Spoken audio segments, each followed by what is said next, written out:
So from the same gentleman that I ended up getting that toolbox from with the contents, I also got this stuff here. I got this little X-Acto. It's just a cheap little thin square, but it is made in the USA. X-Acto brand Precision Edge. I got that for $1. Don't think I've ever had one of those before. He had this pair of clamps put together just like this. And I quickly realized they're not a matched pair or anything. He just had them together like this. He had $8 on them. I got them for $5 for the pair. And then I was able to get these two items here from him for $22. These are some really early goggles. Clear glass in them.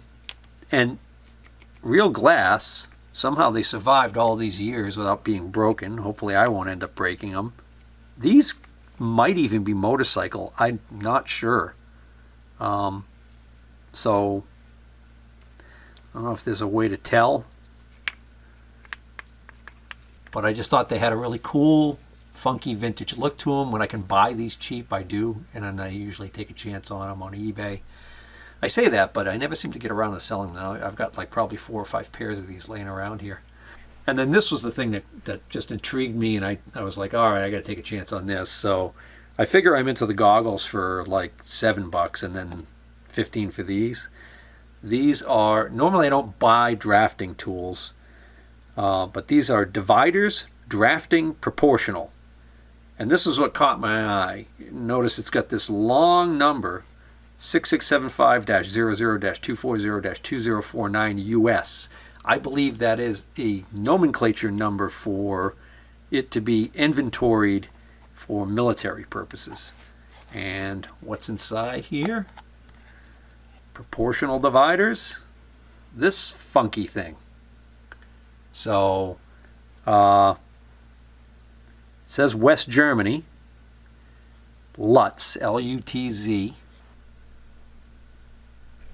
So, I would suspect maybe some of you guys out there that went to engineering school might, back in the day when you did drafting with mechanical pencil, might know what the heck you're supposed to do with these things. But they're interesting. I thought they were kind of cool. I have no idea on the value. I haven't even tried looking them up yet. So it's almost as if like you could take a measurement of like maybe like between 2 points on a drawing, and then on the other side here they'll be transferred to a different dimension, and that would be changed or controlled by where you set this slider right here. So does that sound reasonable? Does that sound like a realistic possibility?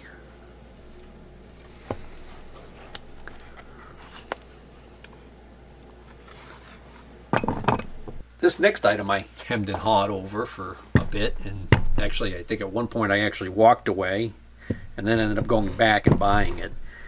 And what it is it's an interesting little swivel vise, but what caught my eye is that it is a Yankee.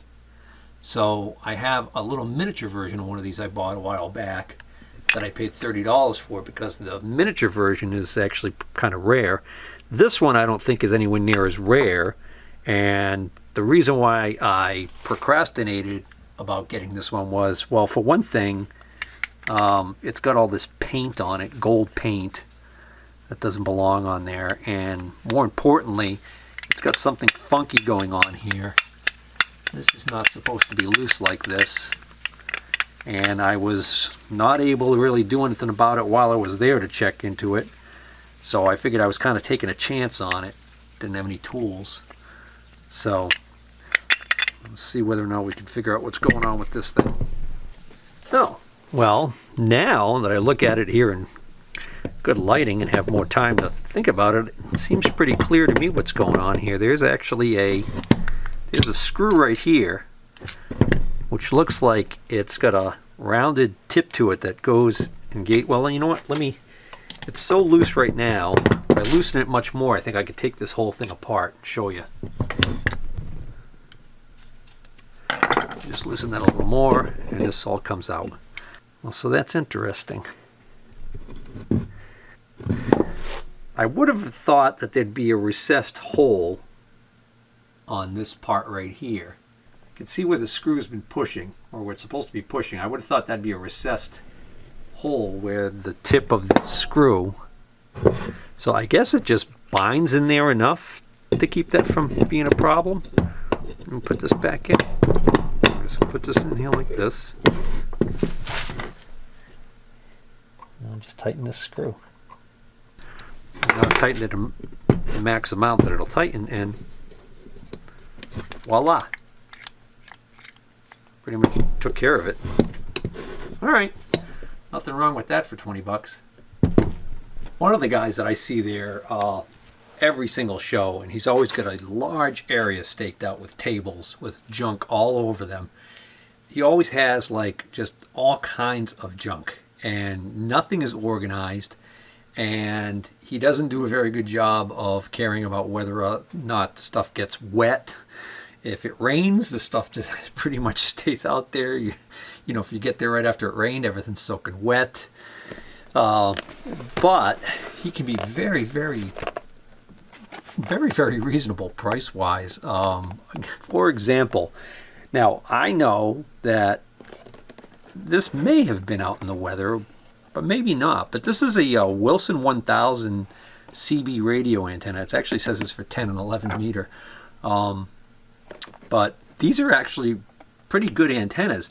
So what's missing is the steel whip. The steel whip came in a separate package, and it would have been bundled with this when you bought it new. But you can buy the replacement whips because they do end up going missing or needing to be replaced. So I figured it was worth taking a chance on this thing because I got this for $5. And I was like, wow, you know, I'm sorry, no, I forgot. This was $3 for this. So I got this for $3. That's the coax you can hear in there. Okay, it's coiled up in the bottom here. But this feels like it was never opened.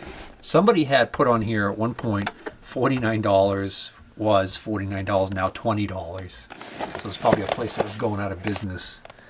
So I'll find a steel whip for that online somewhere. And then the same guy, I found this unusual water temperature gauge. So what's unusual about this thing is it's a fluid filled gauge. Now, I'm not positive, but I think that's for shock absorption. Like that does something to help keep the needle from getting busted off if this thing gets jarred really badly. I'm not sure. But the name brand on it is, so this says ProComp Liquid Filled Autometer. So I have no idea whether or not this was working, so that's why I only paid $1 for it. I figured I'd take a chance on it for $1.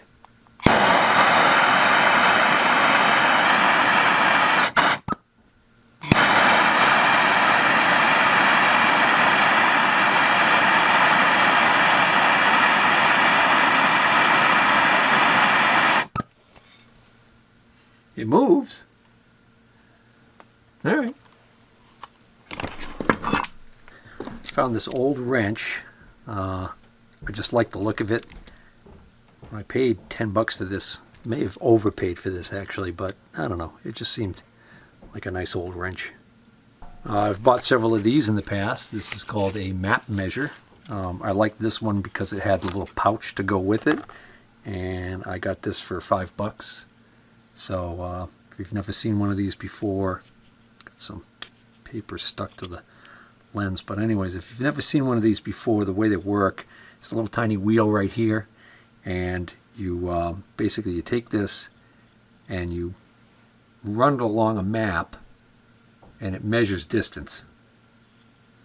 You just have to find the right scale. Made in West Germany. Then I got a deal on these two items, bundled them together. This is a thread file, the 8-in-1 thread file. This is a number 809. It's actually still in pretty good shape. I do think it's used. I think they just kept, this is a Her brand, and I think they just kept putting it back in the sleeve when they were done. But I got that and this wooden unusual hand tool for 10 bucks. So I think it's a screwdriver. I don't remember what's in here. Well, no, actually there's... Oh, so that's interesting. So that's got a... that's almost got like a self-tapping spiral, like an auger bit on one end and a regular blade screwdriver on the other. And then this is almost like a little chisel. And that's all that's in this thing. He was trying to get 10 bucks just for this piece alone, but yeah. Thread file's mainly what I wanted. I thought this was kind of neat. All right, we've got some more stuff here. We've got this AWS pouch actually contains a pretty nice AW Sperry clamp-on ammeter and voltmeter, and it actually still has a battery in it and works perfectly fine. The only issue it has really is that there are no leads in there. There should be leads in the pouch, but I mean, they're just standard banana jacks, so it would be easy enough to get replacement leads for it. But I scored this for 5 bucks, so that's pretty good. This is just an empty Brown and Sharp dial caliper box, just a cardboard box. But I paid $1 for it because it had paperwork inside, and I do have, pretty sure I probably have some of these dial calipers right now. If not, I'm sure to get more. I usually get those all the time. This little pile right here, these 3 items, I put together in a bundle deal and got these for 28 bucks. This is one of these pocket chums, these little executive pocket pals, but this one's a little bit different than the ones I usually get. So this one, as many of these often do, they have advertising on them. This one is Olmsted Flint Corporation Power Transmission, Cambridge, Massachusetts. So not exactly sure what that company was all about, but they decided to have some of these made up for them with the pouches marked up with their name on them. And so yeah, so we got a little bit of a protractor deal going on here. That is kind of neat. That's the first one of these I've come across. Like I said, usually they're little pocket calipers. This is called the Executive Pocket Pal, as opposed to the other ones I usually get are the Pocket Chums. And then this one screw jack, it's kind of ugly looking, had some chrome on it that's in bad shape, but it's still perfectly functional, and it's actually got the swivel top on it, so it's a decent little screw jack. And this set of adjustable parallels, which are import, and they have a certificate of accuracy inside, which I've never seen that on one of these cheap imports before. I think I saw on here somewhere, I think I may have seen, yeah, right there, made in China. And then there's also almost like a MSC type of number or something like that. This looks like it came right out of a catalog. But the thing is, it looks like they used the large one, and the smallest one, and these other 4 are still wrapped in the original plastic. So they're brand new. Yeah, 25 on that, and like I said, I ended up giving 28 for the lot. So, you know, I figure I'm into that for, yeah, that makes sense. I don't remember exactly which one of the dealers I got it from, but somebody had this just stray accessory for a bevel protractor. I don't know if it's Starrett or whatever, but I got this for $1. I got this nice little hand vise for $5. I've had quite a few of these over the years. I'm starting to run out of buyers for these. All of my guys have at least 1 or 2 of these laying around their shop by now. My regular buyers, that is. This is a Starrett pitch gauge, number 476. Well, okay, so you guys know what these are, right? I don't have to push these up, but it's a thread pitch gauge. I got that for $5. Picked up another one of these thread files. This is one of these Nutrix ones, which is a company is something in Nestor. I forgot the name, but Nutrix. I got this box right here for $5, which is, says right on it, Anderson of Worcester, Massachusetts, which is right near here. And what's in here are 12, says type chip HA-12 maintenance brushes. And so what they are, they're little brushes for brushing chips away when you're working on the mill, you know, or whatever. So I thought that was kind of neat. So I think it's almost a full box. I got the whole box for $5. Brand new old stock. And then a guy had this electronic edge finder, and I was able to convince him to let this go for $5 because of the fact that I explained that there's a good possibility that it's not going to work. And I won't know until I go through the expense of putting in new batteries and trying it. I think I already checked to make sure there weren't any batteries in here now that might be. I wanted to check and make sure this wasn't all corroded on the inside. And this is an early one too because it's got the incandescent bulb. They still make this unit, but I think now they use an LED. In the past, I've had several of the offset tools, which is it's shorter, but it's got the red lenses in it like that, and it's just got a button on the top, and it's a very precise height. And the idea is that you set it down on your top of your vise or whatever surface you want to reference off of. You bring your tool down, and when the tool comes in contact with the top pad, it would light up, and then you'd know that the bottom of your tool is exactly that height above that surface. Well, this is same principle, only this is actually an edge finder. So, well, what will happen is when this comes in contact, obviously you got to have a metal that conducts electricity that you're dealing with. But when this comes in contact with the side of the edge of that metal, it will light this up. Then I found these interesting little calipers. Very early by the looks of it. So there's a little almost like a metal leaf spring here, so that this springs back. Okay, it's got the two little fingers right there, and basically it's like a thickness gauge or caliper, and you take your reading right over here on this scale, this little pointer pointing to it. So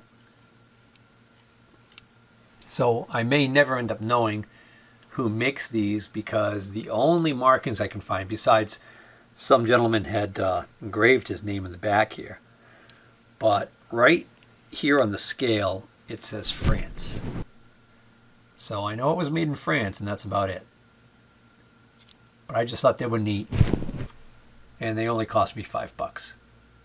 Next I got this pair of copper soft jaws. They're pretty beat, but they're actually Wilton, Chicago, J325 USA soft jaws for $10. And then from another dealer, first I spotted this old level and asked him how much for this sucker, and he said $5, and I said I'll take it.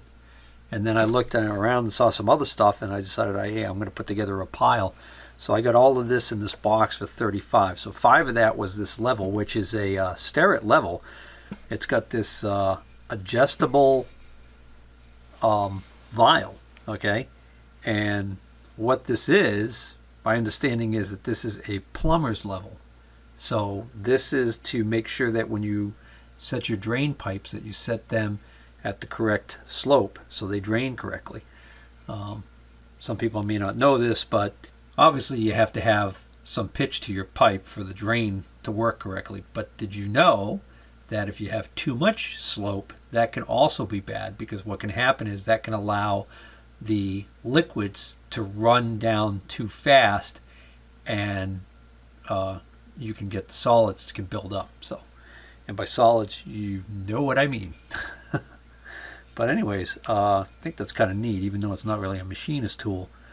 This old level for $5. I think that's a pretty good deal.